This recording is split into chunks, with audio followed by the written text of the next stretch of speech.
Şimdi değerli canlar, bizde ibadette bir zorlama yok. Kim oruç tutar, kim oruç tutmaz, kimse de ona karışmaz. Oruç tutana derler ki, ya diyor esma bir ver o, roza tengide smare bir ver o, düzgün baba smare babok iyi bitiyorum derler, geçerler. İşte diyorum ki size değerli canlar, bizim bunca zulme sebep olmamızın sebebi bu güzel insanlık felsefesidir. Buna sahip çıkın. Alevliğinize sahip çıkın. Kızılbaşınıza sahip çıkın ve çok öbür inançlara da saygı gösterin. Bunları yaşatmalıyız biz. Ana Fatma nedir insanlar bilmeli, düzgün baba nedir bilmeli, öbürlerin hepsini bilmeliler. Ver vakıs yeydi mekan bureto name düzgün o düzgün baba düzgün Bizim aude kışt domone sehu Bizim aude kışt domone sehu Adırna Dersim'de dağ içinde gülüm var dağ içinde Dersim'de dağ içinde gülüm var dağ içinde Dersim'i alsam nasıl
Suyun başı Yolların başını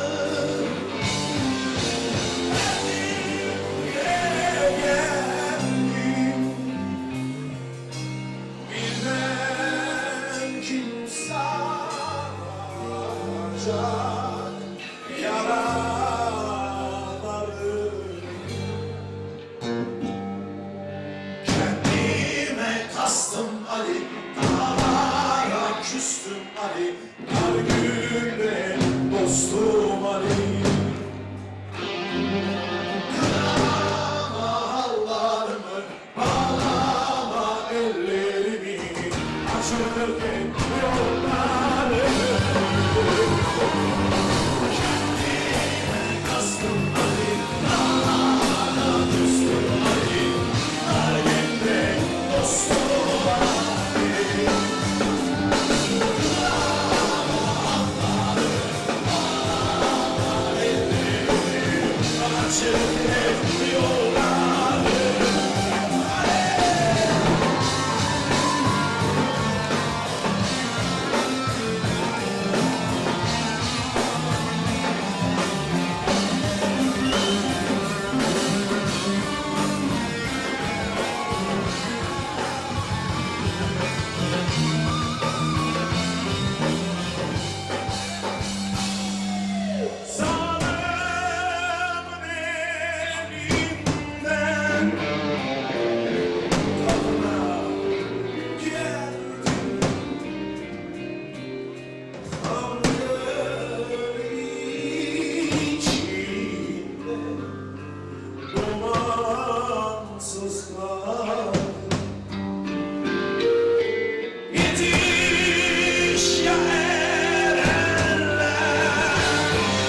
gözüm yaşım.